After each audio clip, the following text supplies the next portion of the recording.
내가 경찰이고 내가 법이야. 거지 같은 옷 입고 나한테 감히. 그 말이 김미경의 귓가를 때렸을 때 세상이 잠시 멈춘 것 같았다. 서울시청 앞 인도. 아침 햇살이 아스팔트를 데우고 있었다. 출근길 사람들의 발걸음 소리, 차량들의 경적. 평범한 수요일 아침이었다. 하지만 김미경 박사에게 그 순간은 결코 평범하지 않았다. 제가 뭘 잘못했죠? 그녀의 목소리는 떨리지 않았다. 20년 넘게 법정에서 단련된 침착함이었다. 하지만 가슴속 어딘가에서는 무언가가 요동치고 있었다. 분노. 아니, 그보다 더 깊은 것. 배신감이었다. 이철우 경위는 비웃듯 그녀를 내려다봤다. 제복에 새겨진 계급장이 아침 햇살을 받아 반짝였다. 그의 손은 여전히 허리춤의 경찰봉을 만지작거리고 있었다. 위협. 노골적인 위협이었다. 차량 고장이라고 말씀드렸잖아요. 이미 견인차를 불렀습니다. 김미경은 다시 한번 설명했다. 하지만 그의 눈빛에서 읽혀지는 건 의심과 경멸뿐이었다. 왜 나를 이렇게 보는 거지?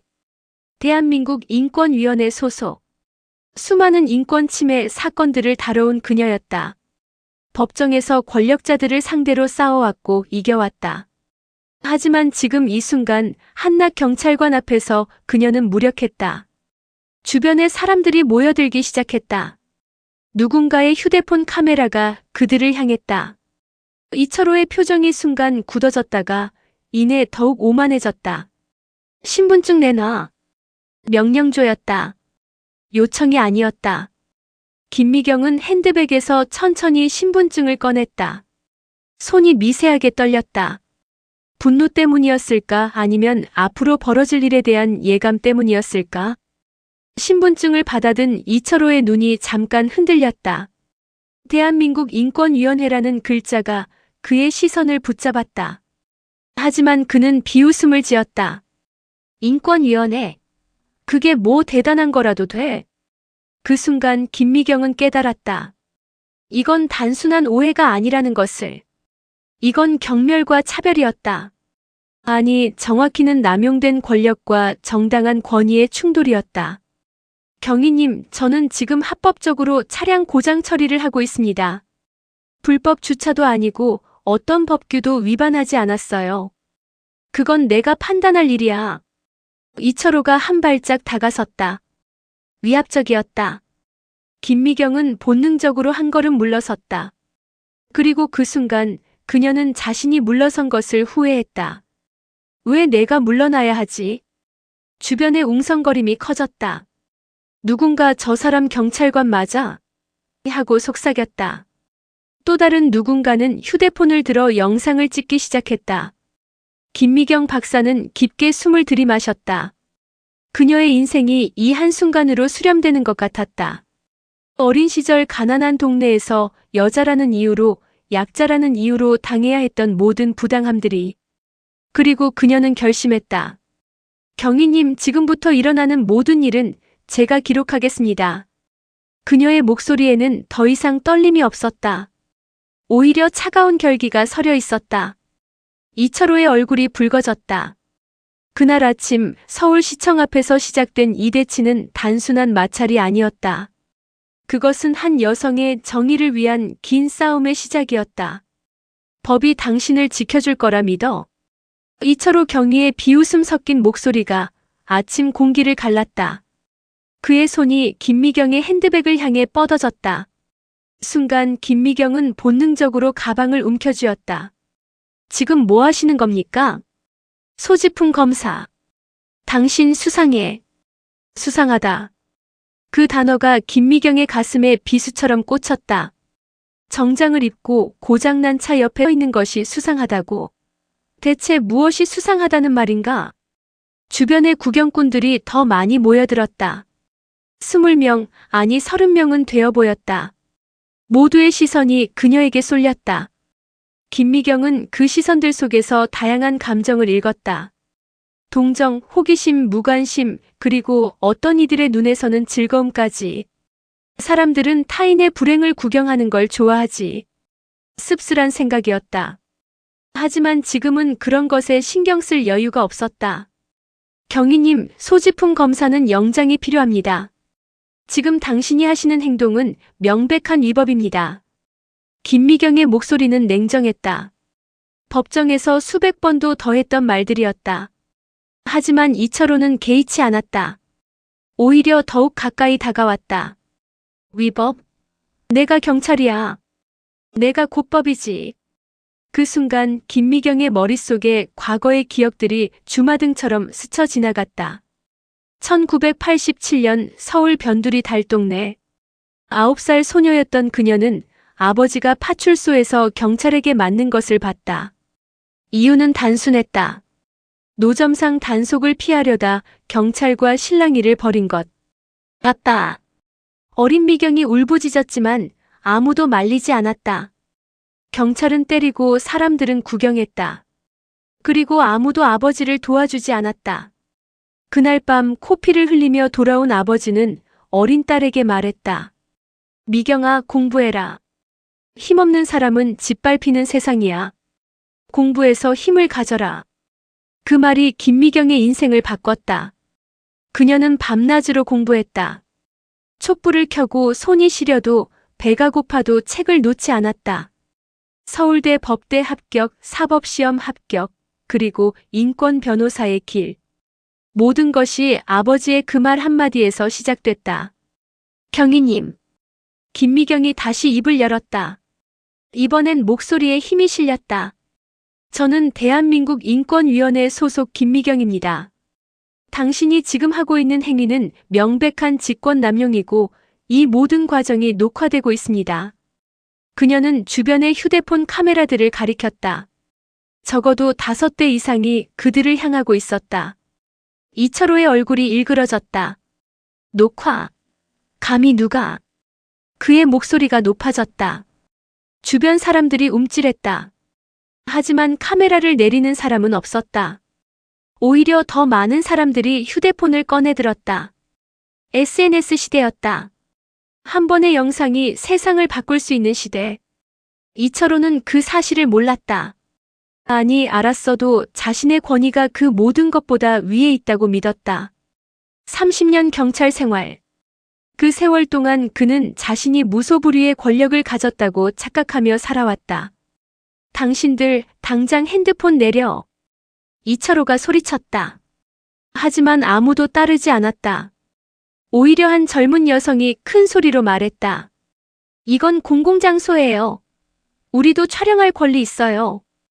군중 속에서 동의의 목소리가 터져나왔다. 이철호의 얼굴이 점점 더 붉어졌다. 그는 통제력을 잃어가고 있었다. 김미경은 그 모습을 조용히 지켜봤다. 그녀의 심장은 빠르게 뛰고 있었지만 표정은 침착했다.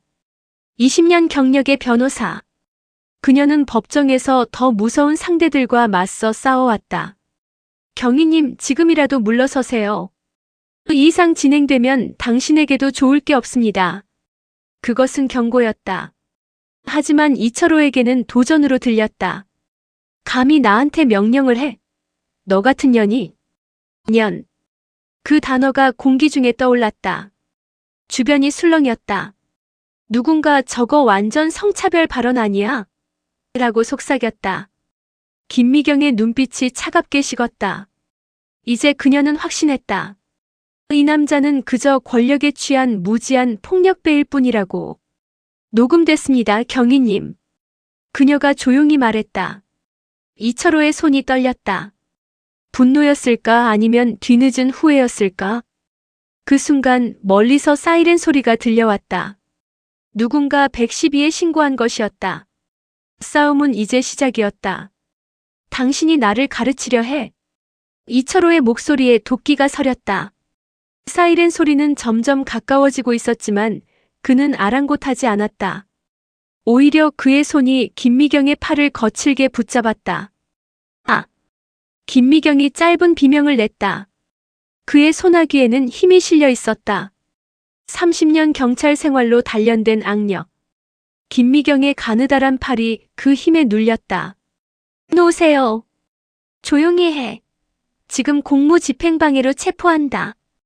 공무집행방해. 말도 안 되는 혐의였다. 김미경은 단지 서 있었을 뿐이었다. 하지만 이철호에게는 그녀의 존재 자체가 방해였다. 주변의 사람들이 웅성거렸다. 누군가 너무한 거 아니야?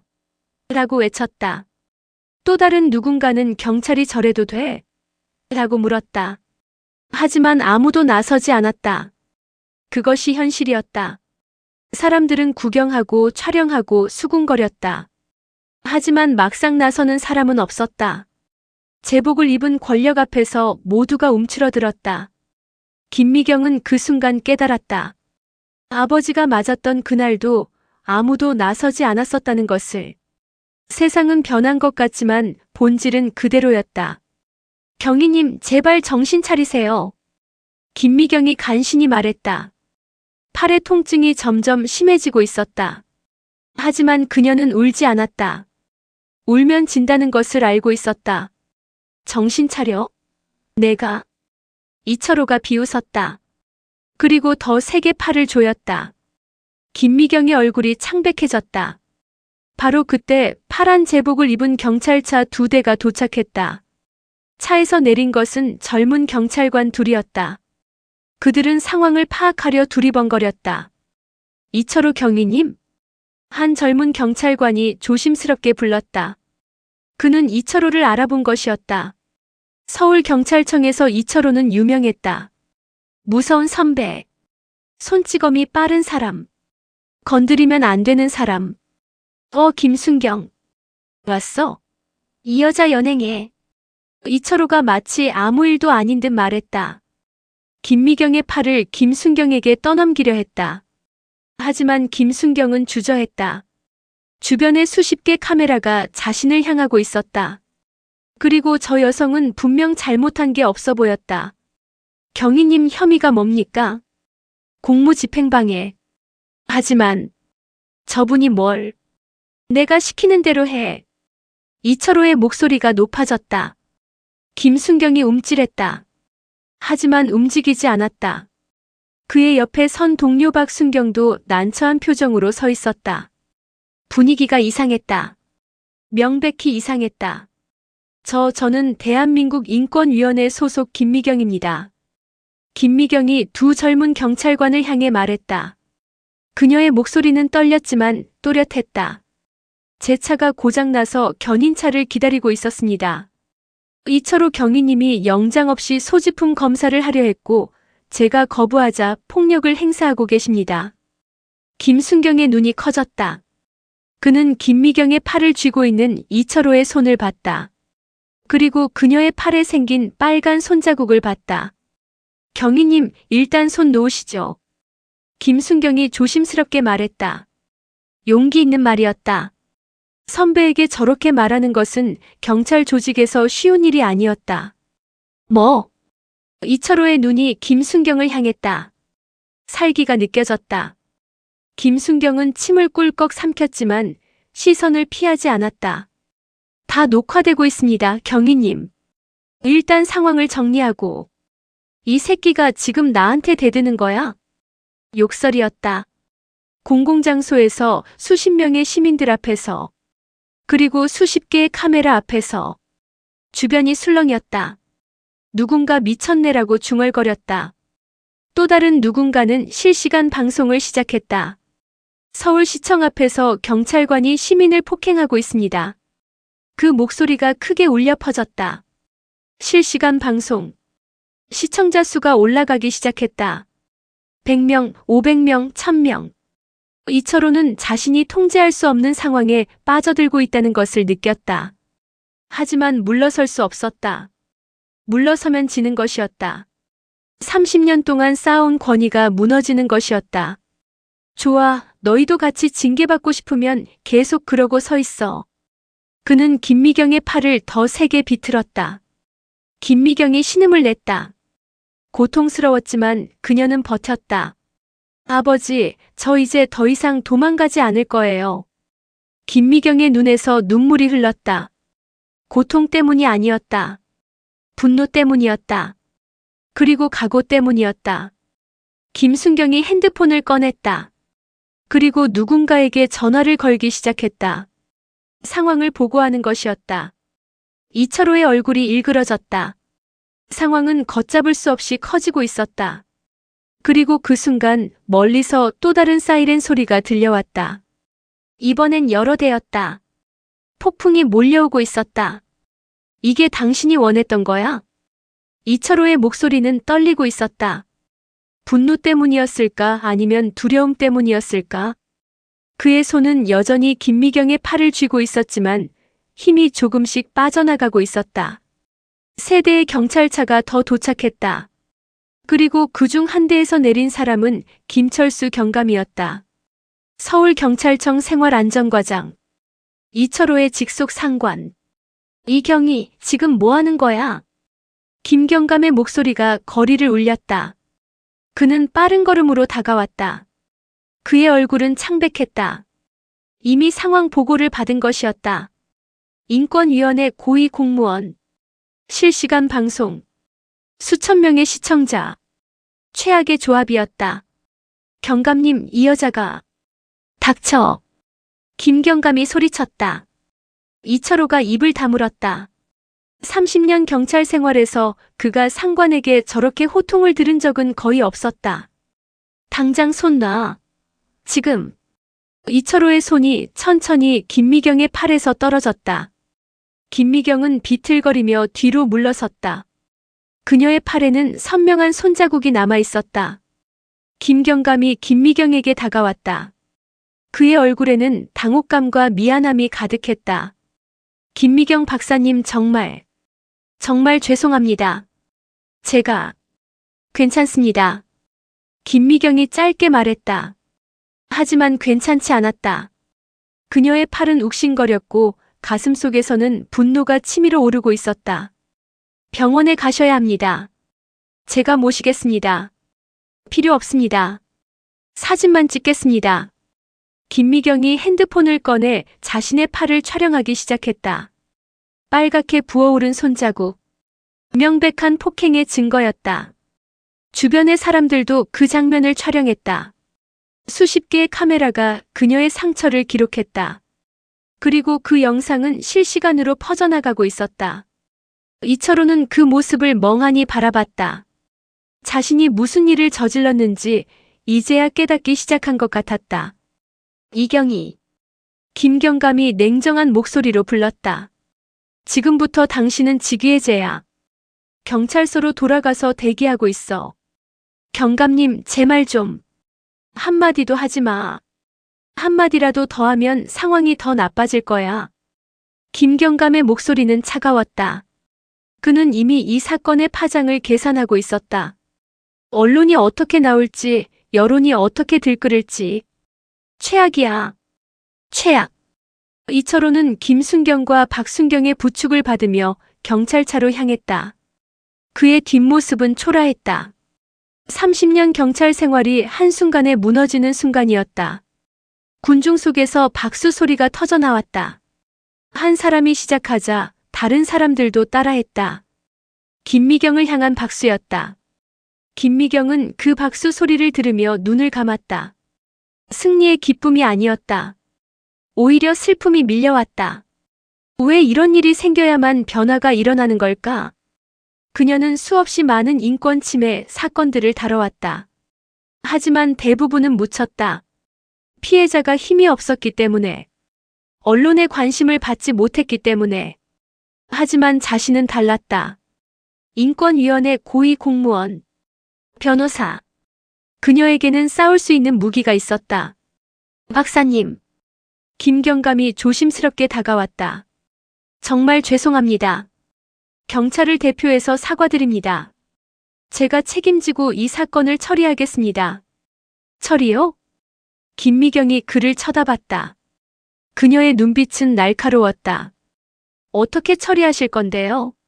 징계위원회 회부, 아니면 내부 감찰, 그리고 몇 달 후에 슬그머니 복직시키는 거요? 김경감의 얼굴이 굳었다. 김미경의 말이 정확히 경찰 조직의 관행을 꿰뚫고 있었기 때문이었다. 아닙니다. 이번엔 달라요. 검찰에 직접 송치하겠습니다. 믿기 어렵네요. 김미경이 차갑게 말했다. 저는 직접 고소하겠습니다. 폭행죄, 직권남용죄, 그리고 명예훼손죄로. 그리고 이 모든 과정을 투명하게 공개하겠습니다. 김경감이 난처한 표를 지었다.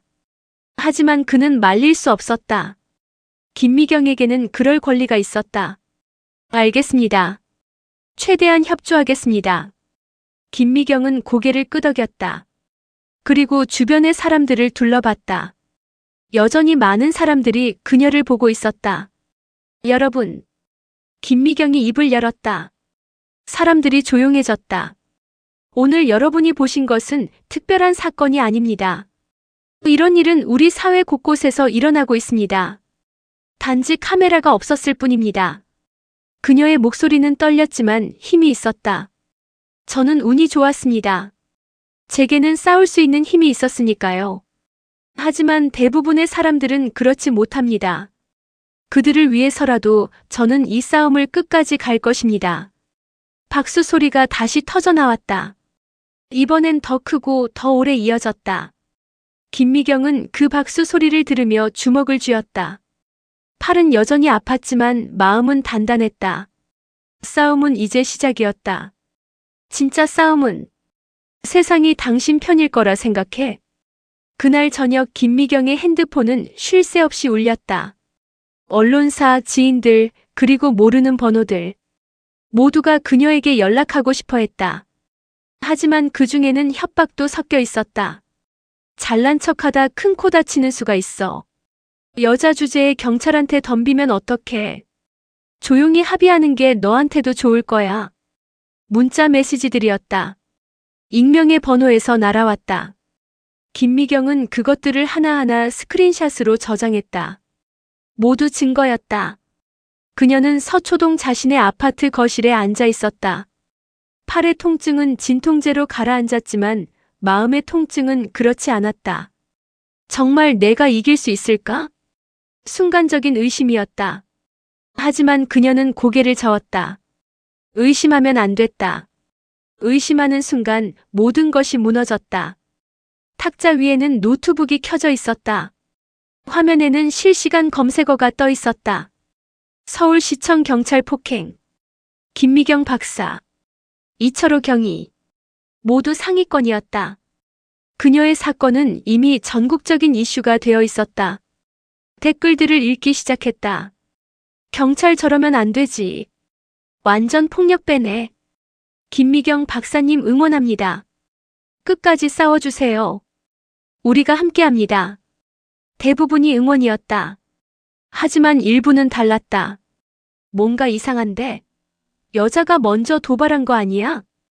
경찰도 힘들어요.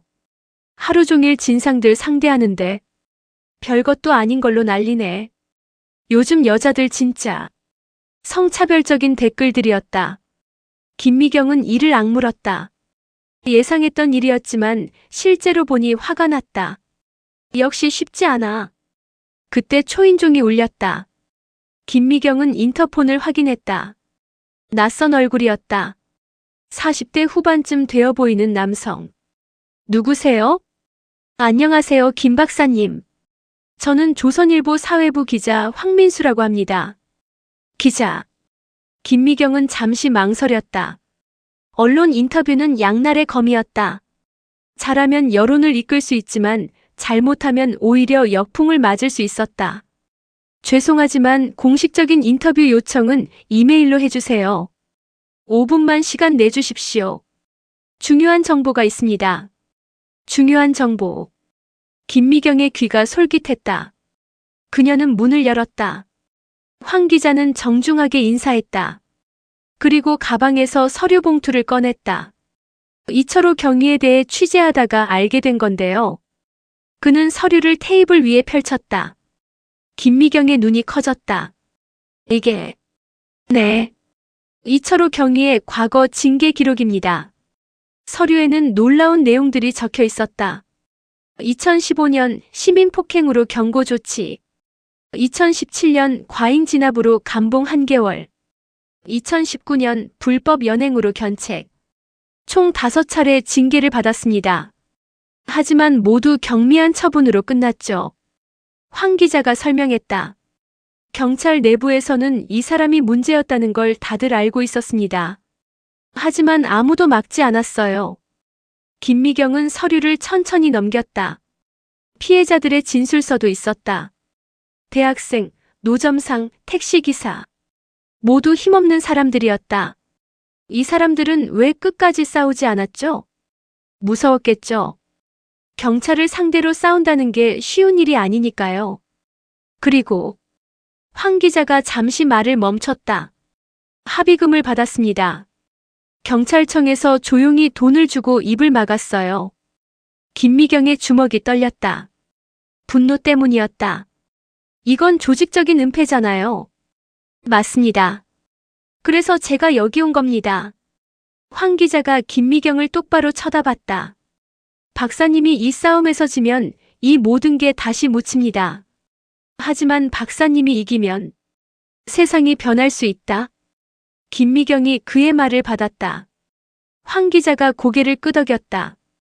저는 이 기사를 쓸 겁니다. 이철호 개인의 문제가 아니라 경찰 조직 전체의 구조적 문제라는 걸 파헤칠 거예요. 하지만 박사님의 협조가 필요합니다. 단독 인터뷰를 해주시겠습니까? 김미경은 잠시 생각했다. 언론과 손을 잡는다는 것. 그것은 더 큰 싸움을 의미했다. 조건이 있습니다. 말씀하세요. 과거 피해자들도 함께 인터뷰해주세요. 이건 제 이야기만이 아니니까요. 황 기자의 얼굴에 미소가 번졌다. 좋습니다. 제가 연락해보겠습니다. 두 사람은 악수했다. 그리고 그날 밤 김미경은 잠을 이룰 수 없었다. 창밖으로 서울의 야경이 보였다. 수많은 불빛들. 저 불빛 아래에서 얼마나 많은 사람들이 부당함을 겪고 있을까. 김미경은 핸드폰을 들었다. 그리고 한 통의 문자를 보냈다. 받는 사람은 인권위원회 위원장이었다. 위원장님, 내일 긴급 회의를 요청합니다. 경찰 인권 침해 대응 매뉴얼을 개정해야 합니다. 답장은 금방 왔다. 알겠네. 자네가 시작한 일 끝까지 가보게. 김미경은 핸드폰을 내려놓았다. 그리고 다시 한번 주먹을 쥐었다.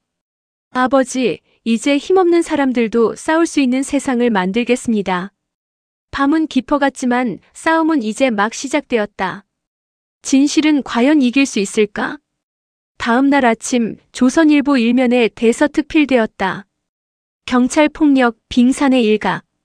5년간 5차례 징계에도 방치. 황민수 기자의 기사였다. 그는 이철호의 과거를 낱낱이 파헤쳤다. 그리고 경찰 조직이 어떻게 이를 은폐해왔는지 폭로했다. 기사는 순식간에 퍼져나갔다. 포털 사이트 메인을 장식했고 SNS에서는 해시태그 운동이 시작됐다. 해시태그 경찰개혁. 해시태그 김미경 박사를 응원합니다. 해시태그 권력은 견제되어야 한다. 하지만 반발도 만만치 않았다. 서울경찰청은 즉각 반박 보도 자료를 냈다. 일부 언론의 편파적 보도에 유감을 표한다. 이철호 경위는 이미 직위해제되었으며 철저한 조사가 진행 중이다. 그리고 경찰 내부에서는 다른 움직임이 있었다. 김미경이 누군지 알아? 페미니스트야. 남자 경찰 깎아내리려고 작정한 거지. 요즘 여자들 진짜 무섭다니까. 조금만 건드리면 성차별이라고 난리야. 경찰청 내부 단체 채팅방은 김미경을 비난하는 메시지로 가득했다. 그리고 그 캡처 화면이 익명으로 언론에 흘러나왔다. 또 한 번의 파문이었다. 김미경은 인권위원회 회의실에 앉아 있었다. 긴급회의가 소집되었고 15명의 위원들이 모여 있었다. 김 박사님. 위원장이 조심스럽게 입을 열었다. 자네의 용기에 경의를 표하네. 하지만 솔직히 말하겠네. 이 싸움이 쉽지 않을 거야. 알고 있습니다. 김미경이 담담하게 대답했다. 경찰 조직은 강해. 그들만의 연대가 있지. 그리고 여론도. 자네도 봤겠지만 생각보다 우호적이지만은 않아. 위원장의 말이 맞았다. 여론은 양분되어 있었다. 김미경을 지지하는 쪽과 경찰을 옹호하는 쪽. 하지만 위원장님, 김미경이 테이블을 가볍게 두드렸다. 우리가 지금 물러서면 어떻게 됩니까? 앞으로 경찰 폭력 피해자들은 누구도 나서지 않을 겁니다. 싸워봤자 소용없다고 생각할 테니까요. 회의실이 조용해졌다. 모두가 김미경의 말을 곱씹고 있었다. 김 박사님 말이 맞습니다. 한 여성 위원이 손을 들었다. 이수진 위원이었다. 그녀는 성폭력 피해자 지원 단체 출신이었다. 저도 비슷한 경험이 있습니다. 권력과 싸운다는 게 얼마나 힘든지 압니다. 하지만 누군가는 해야 합니다. 다른 위원들도 하나둘 고개를 끄덕이기 시작했다. 우리 인권위원회가 인권위원회답게 행동할 때입니다. 이수진 위원이 힘주어 말했다. 위원장이 한숨을 쉬었다. 알겠네. 그럼 공식 입장을 내겠네. 경찰청의 철저한 조사와 재발 방지 대책을 요구하고 김 박사를 전폭 지원하겠다고. 박수 소리가 터져나왔다. 김미경은 고개를 숙여 감사를 표했다. 회의가 끝나고 김미경은 사무실로 돌아왔다. 책상 위에는 우편물이 쌓여 있었다. 대부분은 응원 편지였다. 하지만 그중 하나가 그녀의 눈길을 끌었다. 검은 봉투. 수신인 이름만 적혀 있고 발신인은 없었다. 김미경은 조심스럽게 봉투를 열었다. 안에는 사진 한 장이 들어 있었다. 그녀의 집 앞 사진이었다. 어젯밤 찍은 것으로 보였다. 그리고 뒷면에는 붉은 펜으로 메시지가 적혀 있었다. 조용히 합의해. 그게 너한테도 좋아. 김미경의 손이 떨렸다. 협박이었다. 노골적인 협박. 그녀는 즉시 경찰에 신고했다. 하지만 담당 경찰관의 반응은 시큰둥했다. 요즘 이런 거 흔합니다. 크게 신경 쓰실 필요 없어요. 흔하다고요? 이건 명백한 협박입니다. 그래도 직접적인 위해를 가한 건 아니잖아요. 저희가 할 수 있는 게 별로 없습니다. 김미경은 전화를 끊었다. 경찰을 믿을 수 없었다. 아니, 믿어서는 안 됐다. 그날 저녁 김미경은 황민수 기자를 다시 만났다. 강남의 한 조용한 카페였다. 협박 편지요? 황 기자가 사진을 보며 미간을 찌푸렸다. 이거 심각한데요. 경찰은 뭐래요? 별거 아니래요. 김미경이 씁쓸하게 웃었다. 역시 그렇군요. 이것도 기사화하겠습니다. 괜찮을까요? 오히려 저를 겁쟁이처럼 보이게 하는 건 아닐까요? 아니요. 이건 박사님 개인의 문제가 아닙니다. 황 기자가 단호하게 말했다. 내부 고발자, 권력에 맞서는 사람들이 항상 겪는 일입니다. 이걸 알려야 합니다. 그래야 사회가 이들을 보호할 방법을 고민하니까요. 김미경은 고개를 끄덕였다. 황 기자의 말이 옳았다. 그나저나 좋은 소식이 있습니다. 황 기자가 노트북을 열었다. 과거 피해자 중 2명이 인터뷰에 응했습니다. 용기 내주셨어요. 박사님 덕분입니다. 화면에는 2사람의 얼굴이 보였다. 모자이크 처리되어 있었지만 그들의 눈빛은 진지했다. 이분들과 함께 기자회견을 여는 게 어떨까요? 이건 박사님만의 싸움이 아니라는 걸 보여주는 겁니다. 김미경의 가슴이 뛰었다. 그것은 좋은 생각이었다. 좋습니다. 언제 할까요? 이번 주 금요일은 어때요? 국회 정론관에서. 국회요? 네. 이미 진보당 김성민 의원이 협조하겠다고 했습니다. 경찰개혁특별법도 발의할 예정이래요. 일이 커지고 있었다. 점점 더 커지고 있었다. 김미경은 창밖을 바라봤다. 서울의 밤거리. 수많은 사람들이 오가고 있었다. 과연 내가 이길 수 있을까? 의심이 다시 고개를 들었다. 하지만 이번엔 그 의심을 떨쳐냈다. 아니, 이겨야 해. 반드시. 내가 뭘 안다고 나서. 금요일 오전 국회 정론관은 기자들로 가득 찼다. 50명이 넘는 기자들과 10여 개의 방송 카메라. 김미경은 단상 옆에 서서 그 광경을 바라봤다. 떨렸다. 손이, 다리가, 온몸이 떨렸다. 괜찮아. 할 수 있어. 그녀는 스스로를 다독였다. 옆에는 과거 피해자 2명이 서 있었다. 2017년 피해자 박준호 씨가 명화, 2019년 피해자 최영미 씨가 명. 박준호는 30대 초반의 택시 기사였다. 승객과의 요금 분쟁으로 경찰을 불렀다가 오히려 이철호에게 폭행당했다. 최영미는 20대 후반의 대학원생이었다. 시위 현장에서 이철호의 과잉 진압을 목격하고 항의했다가 불법 연행되었다. 준비되셨습니까? 진보당 김성민 의원이 다가와 물었다. 김미경은 고개를 끄덕였다. 시작하겠습니다. 김 의원이 단상에 섰다. 카메라 플래시가 터졌다. 안녕하십니까? 진보당 김성민 의원입니다. 오늘 이 자리는 경찰 폭력의 실상을 알리고 개혁을 촉구하기 위해 마련되었습니다. 그의 목소리는 단호했다. 먼저 김미경 박사님께서 말씀하시겠습니다. 김미경이 단상에 올랐다. 수십 개의 마이크가 그녀를 향했다. 카메라 렌즈들이 일제히 그녀에게 초점을 맞췄다. 저는 목소리가 떨렸다. 김미경은 잠시 숨을 고르고 다시 시작했다.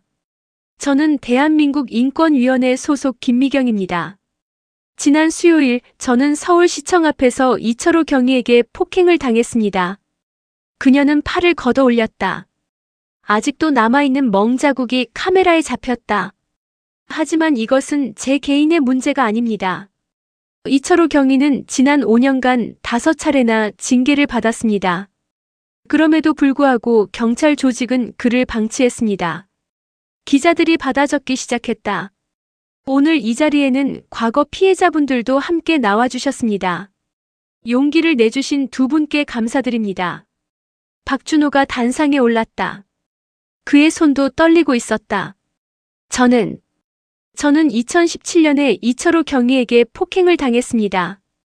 그의 목소리는 가늘었다. 승객이 요금을 안 내고 도망가서 경찰을 불렀어요. 그런데 오히려 제가 의심받았습니다. 사기꾼 취급을 받았어요. 그는 잠시 말을 멈췄다. 숨을 고르고 있었다. 항의하자 이철호 경위가 저를 때렸습니다. 파출소 안에서요. CCTV도 없는 곳에서. 그리고 나중에 합의금 300만 원을 주더니 입 다물라고 했어요. 기자들 사이에서 웅성거림이 일었다. 저는 그때 너무 무서웠습니다. 경찰을 상대로 어떻게 싸우겠어요? 그냥 돈 받고 잊으려고 했습니다. 그의 목소리가 떨렸다. 하지만 잊을 수가 없었어요. 밤마다 악몽을 꿨습니다. 제 잘못이 아닌데도 제가 잘못한 것 같았어요. 박준호가 고개를 숙였다. 최영미가 그의 어깨를 가볍게 두드려 주었다. 제 차례인가요? 최영미가 마이크 앞에 섰다. 그녀의 목소리는 박준호보다 단단했다. 저는 2019년 대학 등록금 인상 반대 시위에 참가했습니다. 평화로운 시위였어요. 그런데 경찰이 과잉 진압을 했습니다. 그녀의 눈빛이 날카로워졌다. 한 학생이 경찰봉에 맞아 쓰러졌어요. 저는 핸드폰으로 그 장면을 찍었습니다. 그리고 이철호 경위에게 이건 과잉 진압입니다라고 말했죠. 그녀가 씁쓸하게 웃었다. 그 순간 저는 연행되었습니다. 공무집행방해죄로요. 경찰서에서 6시간 동안 조사받았어요. 변호사 접견도 허락하지 않았습니다. 기자들의 펜이 빠르게 움직였다. 결국 혐의 없음으로 풀려났지만 그 6시간은 제 인생에서 가장 무서운 시간이었습니다. 이철호 경위는 계속 협박했어요. 너 같은 애들이 나라를 망친다. 빨갱이 새끼 이런 말들을요. 최영미의 목소리가 높아졌다. 저는 법을 어기지 않았습니다. 헌법이 보장한 집회의 자유를 행사했을 뿐이에요. 그런데 왜 제가 범죄자 취급을 받아야 했습니까? 회견장이 조용해졌다. 그녀의 말이 모두의 가슴을 울렸다. 김미경이 다시 마이크를 잡았다. 여러분 들으셨습니까? 이것이 우리 사회의 현실입니다. 경찰은 시민을 보호해야 하는데 오히려 시민을 위협하고 있습니다. 그녀의 목소리에 힘이 실렸다. 저는 오늘 이 자리에서 요구합니다. 이철우 경위에 대한 엄정한 처벌, 과거 피해자들에 대한 재조사, 그리고 경찰 조직의 근본적인 개혁을. 박수가 터져나왔다. 기자들 중 일부가 박수를 쳤다. 하지만 바로 그때 회견장 뒤쪽에서 거친 목소리가 들렸다. 잠깐만. 모두가 돌아봤다. 50대 후반으로 보이는 남성이 서 있었다. 경찰 제복을 입고 있었다. 계급장을 보니 경정이었다. 제가 서울경찰청 공보담당관 정태수입니다.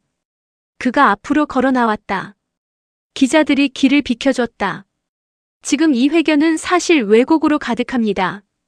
이철우 경위는 이미 직위해제되었고 조사받고 있습니다. 경찰청은 최선을 다하고 있어요. 김미경이 그를 쳐다봤다. 최선을 다하고 계시다고요? 5년 동안 5번이나 징계를 받은 사람을 방치한 게 최선입니까? 그건 정태수가 말을 더듬었다. 그건 개별 사안들이었고 당시에는 적절히 처리되었습니다. 적절히요? 최영미가 소리쳤다. 제가 6시간 동안 불법 연행당한 게 적절한 처리였나요? 회견장이 술렁였다. 정태수의 얼굴이 붉어졌다. 여러분, 경찰도 사람입니다. 실수할 수 있어요. 하지만 이렇게 매도하는 건 매도가 아니라 사실입니다. 김미경이 단호하게 말했다. 증거가 다 있습니다. 징계 기록, 피해자 진술 영상. 이걸 매도라고 하시는 겁니까? 정태수는 더 이상 말하지 못했다. 그는 회견장을 나가버렸다. 기자들이 다시 질문을 쏟아냈다. 박사님, 끝까지 싸우실 겁니까? 경찰청의 사과를 받으실 생각은? 합의는 절대 안 하시는 겁니까? 김미경은 모든 질문에 차분히 대답했다. 1시간 넘게 이어진 기자회견이었다. 회견이 끝나고 김미경은 쓰러질 것 같았다. 하지만 그녀는 웃고 있었다. 해냈어. 우리가 해냈어. 이제 돌아갈 수 없어. 기자회견이 끝난 후 김미경은 국회의원회관 복도에 주저앉았다. 다리에 힘이 풀렸다. 온몸에서 긴장이 빠져나가자 극심한 피로가 밀려왔다. 박사님 괜찮으세요? 최영미가 다가와 물었다. 김미경은 고개를 끄덕였다. 괜찮아요. 그냥 조금 피곤해서요. 하지만 괜찮지 않았다. 심장이 미친 듯이 뛰고 있었고 손은 여전히 떨렸다. 방금 전 정태수 경정과의 대치가 계속 머릿속을 맴돌았다. 이제 진짜 시작이구나. 박준호가 자판기에서 캔커피를 뽑아왔다. 드세요. 단 게 좋을 거예요. 고맙습니다. 김미경은 캔을 받아 한 모금 마셨다. 달콤한 맛이 입안에 퍼졌다. 박사님. 박준호가 조심스럽게 입을 열었다. 오늘 정말 고마웠어요. 박사님 아니었으면 저는 평생 이 이야기를 못 꺼냈을 거예요. 그의 눈가가 붉어졌다. 저는 3년 동안 그 일을 숨기고 살았어요. 아내한테도 말 못했어요. 창피해서요. 맞고도 제대로 싸우지 못한 제가 한심해서요. 김미경은 그의 손을 잡았다.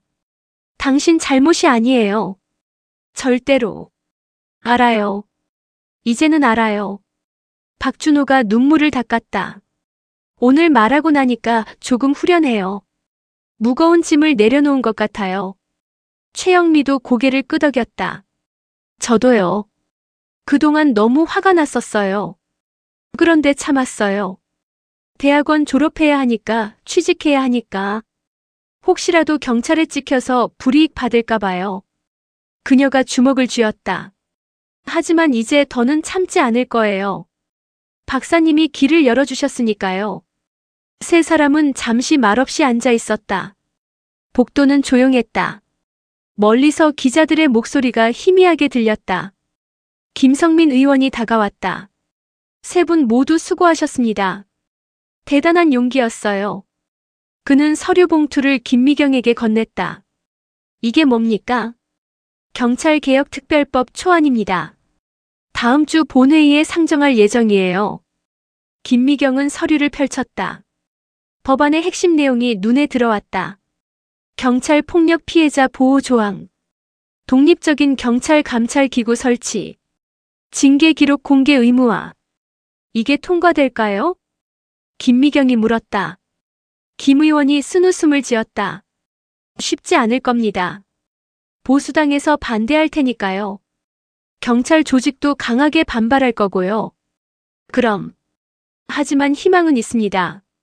김 의원이 김미경을 똑바로 쳐다봤다. 오늘 기자회견 때문에 여론이 움직이고 있어요. SNS를 보세요. 벌써 수십만 명이 해시태그를 달고 있습니다. 김미경은 핸드폰을 꺼냈다.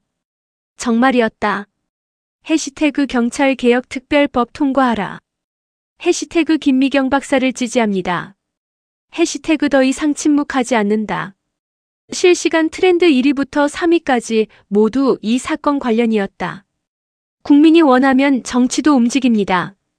김 의원이 단호하게 말했다. 박사님이 촉발시킨 겁니다. 이제 우리가 끝을 봐야죠. 그날 저녁 김미경은 집으로 돌아왔다.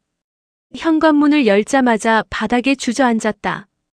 온종일 긴장했던 몸이 풀어졌다. 핸드폰이 울렸다. 모르는 번호였다. 김미경은 잠시 망설이다 받았다. 여보세요? 김미경 씨? 중년 여성의 목소리였다. 낯설었지만 어딘가 익숙한 느낌이 들었다. 네, 그런데 누구시죠? 나. 기억 안 나?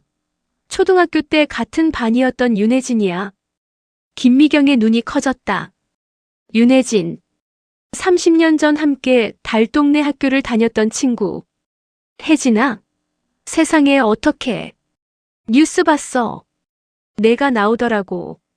처음엔 동명이인인 줄 알았는데 얼굴 보니까 너더라. 윤혜진의 목소리가 떨렸다. 미경아, 내가 정말 대단해졌구나. 인권위원회 박사님이라니.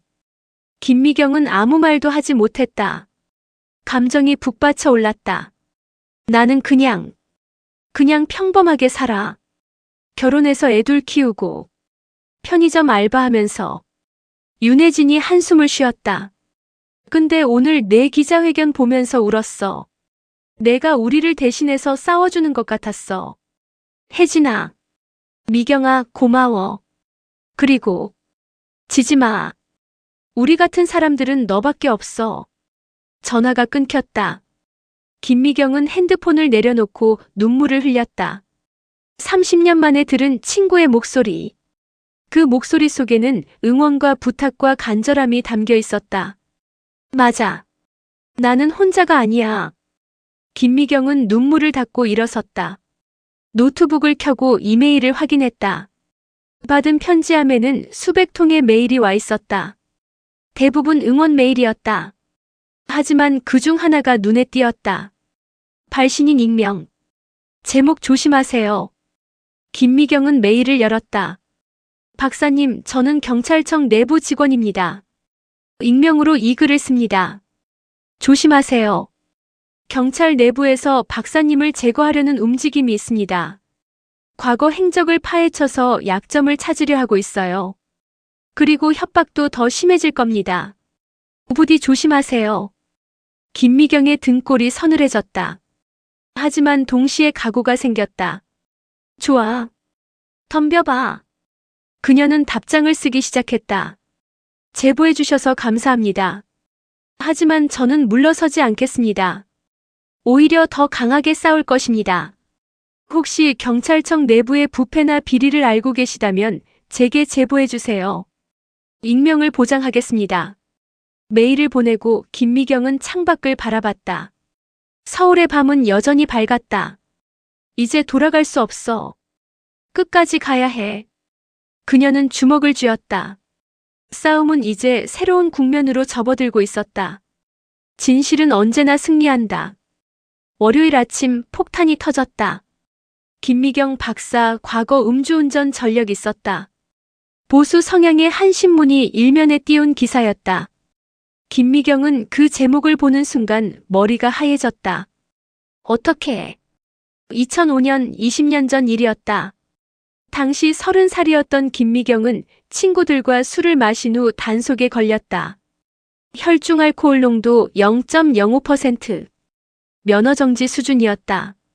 벌금 100만 원을 내고 면허정지 100일을 받았다.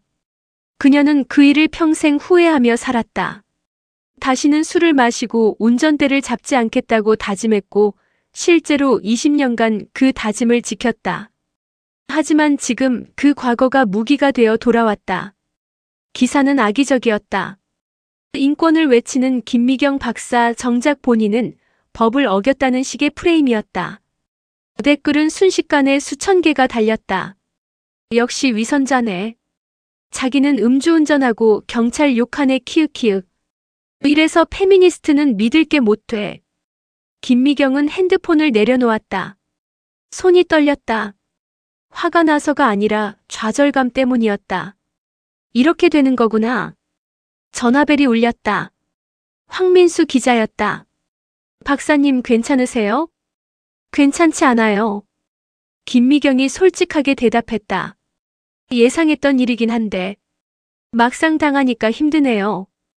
박사님, 이건 전형적인 물타기입니다. 본질을 흐리려는 거예요. 황 기자의 목소리는 단호했다. 20년 전 음주운전이랑 지금 경찰 폭력이랑 무슨 상관입니까?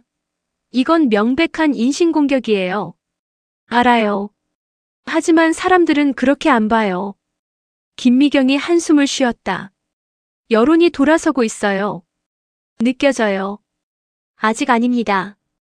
박사님 지지자들이 훨씬 많아요. SNS 보세요. 김미경은 트위터를 열었다. 정말이었다. 해시태그 김미경 박사를 지지합니다. 해시태그 물타기에 속지 마세요. 해시태그 20년 전 과거 감옥 가중요해. 해시태그들이 실시간 트렌드 상위권을 차지하고 있었다. 20년 전 실수를 반성하고 살아온 사람과 5년간 계속 폭력을 휘두른 사람 중 누가 더 문제입니까? 한 네티즌의 트윗이었다. 수만 개의 리트윗이 달렸다. 봐요. 사람들이 본질을 알고 있어요. 황 기자가 말했다. 오히려 이번 일로 경찰의 치졸함이 더 드러났어요. 박사님, 기자회견 하나 더 하시죠. 또요? 네. 정면 돌파해야 합니다. 김미경은 잠시 생각했다. 그리고 결심했다. 좋아요. 하겠습니다.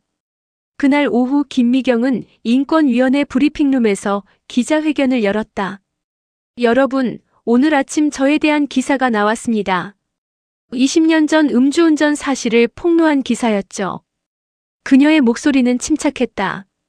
그 기사의 내용은 사실입니다. 저는 2005년 음주운전으로 적발되었고 법에 따라 처벌받았습니다. 기자들이 받아 적었다. 저는 그 일을 부끄럽게 생각합니다. 그리고 20년 동안 단 한 번도 같은 실수를 반복하지 않았습니다. 김미경이 고개를 들었다. 하지만 질문하고 싶습니다. 20년 전 제 실수와 지금 일어나고 있는 경찰 폭력이 같은 선상에서 논의되어야 합니까? 회견장이 조용해졌다. 저는 실수를 인정하고 반성했습니다. 하지만 이철호 경위는 5년간 5번이나 폭력을 행사하고도 반성하지 않았습니다. 오히려 계속 권력을 남용했습니다. 그녀의 목소리에 힘이 실렸다. 누가 더 문제입니까? 과거를 반성하고 바르게 살아온 사람입니까? 아니면 현재 진행형으로 폭력을 행사하는 사람입니까? 한 기자가 손을 들었다. 하지만 박사님도 법을 어긴 전력이 있는데 경찰을 비판할 자격이 있습니까? 날카로운 질문이었다. 김미경은 그 기자를 똑바로 쳐다봤다. 자격이요? 그녀가 반문했다. 완벽한 사람만 부당함에 맞서 싸울 수 있습니까? 과거에 실수한 사람은 영원히 입을 다물고 있어야 합니까? 기자가 말문이 막혔다. 저는 완벽하지 않습니다. 실수도 했고 부족한 점도 많습니다. 하지만 그렇기 때문에 더욱 정의를 추구합니다.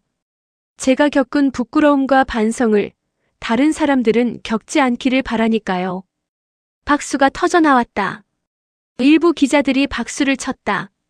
그리고 한 가지 더 말씀드리겠습니다. 김미경이 서류를 꺼냈다. 제 음주운전 기록을 폭로한 그 신문사의 논설위원 정재훈 씨. 그분도 2010년에 음주운전으로 적발된 기록이 있습니다. 회견장이 술렁였다. 혈중 알코올 농도 0.08%. 면허 취소 수준이었죠. 저보다 훨씬 높은 수치입니다. 김미경이 미소를 지었다. 쓴웃음이었다. 이중잣대가 참 편리하긴 하죠. 자기들은 괜찮고 상대편은 안 되고. 기자들이 웃음을 터뜨렸다. 분위기가 완전히 바뀌었다. 회견이 끝나고 황 기자가 다가왔다. 대박이었어요. 완벽한 역전이었습니다. 정재훈 논설위원 정보는 어떻게 알았어요? 제 취재원이 알려줬어요. 경찰청 내부에도 박사님을 돕고 싶어하는 사람들이 있어요. 김미경은 고개를 끄덕였다. 그리고 문득 깨달았다. 나는 혼자가 아니야. 많은 사람들이 함께하고 있어. 그날 저녁 김미경은 아버지 산소를 찾았다. 서울 외곽의 작은 공원 묘지였다. 아버지. 그녀는 묘비 앞에 무릎을 꿇었다. 제가 싸우고 있어요. 아버지가 맞았던 그날처럼 힘없는 사람들이 당하지 않도록. 바람이 불었다. 나뭇잎들이 바스락거렸다. 힘들어요, 아버지. 정말 힘들어요. 하지만 포기하지 않을 거예요. 김미경의 눈에서 눈물이 흘렀다. 아버지가 말씀하셨잖아요. 공부해서 힘을 가지라고. 저 이제 그 힘을 쓰고 있어요. 그녀는 묘비를 쓰다듬었다. 진실은 언제나 승리한다. 아버지, 그 말 믿어요. 꼭 승리할 거예요. 해가 지고 있었다. 노을이 하늘을 붉게 물들였다. 김미경은 일어서서 서울 시내를 바라봤다. 저 불빛 아래 어딘가에서 누군가는 그녀의 싸움을 지켜보고 있을 것이다. 그리고 용기를 얻을 것이다. 우리가 만드는 내일. 2달이 흘렀다. 2025년 12월 국회 본회의장. 김미경은 방청석에 앉아 있었다. 옆에는 박준호와 최영미 그리고 황민수 기자가 함께였다. 의안번호 2025-487호 경찰개혁특별법안에 대한 표결을 시작하겠습니다. 의장의 목소리가 울려 퍼졌다. 김미경의 심장이 빠르게 뛰었다. 전광판에 숫자가 올라가기 시작했다. 찬성, 반대, 기권. 150표. 170표. 190표. 찬성 198표, 반대 87표, 기권 15표. 본 법안은 가결되었음을 선포합니다. 의장이 의사봉을 두드렸다. 그 순간 김미경의 눈에서 눈물이 쏟아졌다. 해냈어요. 우리가 해냈어요. 박준호가 그녀의 어깨를 안았다. 최영미도 울고 있었다. 황 기자는 카메라로 이 순간을 담고 있었다. 경찰개혁특별법. 그 안에는 그들이 피땀으로 써낸 내용들이 담겨 있었다. 독립적인 경찰감찰위원회 설치, 경찰폭력 피해자 지원 제도, 징계 기록 공개 의무화, 경찰관 인권 교육 강화. 박사님, 김성민 의원이 방청석으로 올라왔다. 축하드립니다. 박사님이 없었으면 이 법은 세상에 나오지 못했을 겁니다. 아니에요. 우리 모두가 함께 만든 거예요. 김미경이 고개를 저었다. 국회를 나서는데 수십 명의 사람들이 기다리고 있었다. 모두 피켓을 들고 있었다. 김미경 박사님 감사합니다. 우리가 이겼습니다. 변화는 시작되었습니다. 그들은 과거 경찰 폭력 피해자들이었다. 김미경의 싸움을 보며 용기를 낸 사람들이었다. 한 젊은 여성이 다가왔다. 박사님, 저는 3년 전에 경찰한테 폭행당했어요. 그때는 말도 못 꺼냈어요. 하지만 박사님 덕분에 고소했어요. 그리고 이겼어요. 그녀가 김미경을 껴안았다. 김미경도 그녀를 안아주었다. 잘했어요. 정말 잘했어요. 사람들의 환호 속에서 김미경은 문득 2달 전을 떠올렸다. 이철호 경위의 재판이 있던 날이었다. 법정에 선 이철호는 초라했다. 제복이 아닌 죄수복을 입고 수갑을 찬 채였다. 피고인 이철호에게 징역 2년을 선고한다. 판사의 선고였다. 폭행죄, 직권남용죄, 명예훼손죄. 모든 혐의가 인정되었다. 이철호는 고개를 숙였다. 30년 경찰 생활의 끝이었다. 김미경은 그 모습을 보며 복잡한 감정을 느꼈다. 승리의 기쁨보다는 씁쓸함이 더 컸다. 이렇게까지 가지 않아도 됐는데, 만약 이철호가 처음부터 잘못을 인정했다면, 만약 경찰 조직이 제대로 관리했다면, 이 모든 일은 일어나지 않았을 것이다. 법정을 나서는데 한 중년 여성이 김미경을 막아섰다. 박사님. 그녀의 목소리는 떨리고 있었다. 저는 이철호의 아내입니다. 김미경이 놀라 그녀를 쳐다봤다. 50대 중반쯤 되어 보이는 여성. 얼굴에는 피로와 슬픔이 가득했다. 죄송합니다. 그녀가 고개를 숙였다. 제 남편이 정말 잘못했어요. 변명의 여지가 없어요. 박사님께, 그리고 다른 피해자분들께 진심으로 사과드립니다. 김미경은 그녀의 손을 잡았다. 당신 잘못이 아니에요. 알아요. 하지만 저도 알고 있었어요. 남편이 폭력적이라는 걸. 집에서도 그랬으니까요. 그녀의 눈에서 눈물이 흘렀다. 막았어야 했는데 못 막았어요. 무서워서요. 김미경은 아무 말도 하지 못했다. 가해자의 가족도 피해자였다는 것을. 폭력은 모든 사람을 파괴한다는 것을. 부인, 이제라도 새로운 삶을 시작하세요. 절대 늦지 않았어요. 이철호의 아내는 고개를 끄덕이고 떠났다. 그 뒷모습은 외로워 보였다. 기억에서 벗어나 김미경은 현재로 돌아왔다. 국회 앞 광장. 수백 명의 사람들이 모여 있었다. 그들은 변화를 기다려온 사람들이었다. 박사님, 한 말씀 해주세요. 누군가 외쳤다. 사람들이 박수를 쳤다. 김미경은 계단 위로 올라갔다. 모든 시선이 그녀에게 집중되었다. 여러분. 그녀의 목소리가 광장에 울려 퍼졌다. 오늘 우리는 작은 승리를 얻었습니다. 하지만 이것은 끝이 아닙니다. 시작입니다. 사람들이 고개를 끄덕였다. 법이 바뀐다고 세상이 하루아침에 바뀌지는 않습니다. 중요한 것은 우리의 의지입니다. 부당함에 맞서 싸우겠다는, 더 나은 세상을 만들겠다는 의지. 김미경의 목소리에 힘이 실렸다. 저는 완벽하지 않습니다. 실수도 많이 했고 약점도 많습니다. 하지만 그래도 싸웠습니다. 왜냐하면 침묵하면 아무것도 바뀌지 않는다는 걸 알았으니까요. 박수가 터져나왔다. 여러분도 싸우세요. 부당함을 보면 침묵하지 마세요.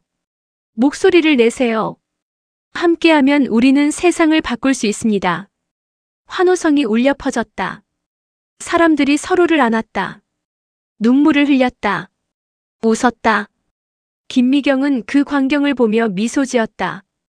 그리고 하늘을 올려다봤다. 아버지, 보이세요? 우리가 해냈어요. 해가 지고 있었다. 하지만 어둠은 두렵지 않았다. 내일이면 다시 해가 뜰 것이고 그들은 계속 앞으로 나아갈 것이다. 김미경은 주먹을 쥐었다. 이제 새로운 싸움이 시작될 것이다. 경찰개혁은 첫걸음일 뿐. 사법개혁, 검찰개혁, 더 많은 변화가 필요했다. 하지만 두렵지 않았다. 혼자가 아니었으니까. 박준호와 최영미가 다가왔다. 황 기자도 카메라를 메고 왔다. 박사님, 다음은 뭐예요? 최영미가 물었다. 김미경이 웃었다. 다음, 우리가 만드는 내일이죠. 네 사람은 함께 걸어갔다. 국회를 지나 광화문을 향해. 그들의 뒷모습은 당당했다. 그리고 그들이 걸어간 길 위에 수백 명의 사람들이 따랐다. 변화는 이미 시작되었다.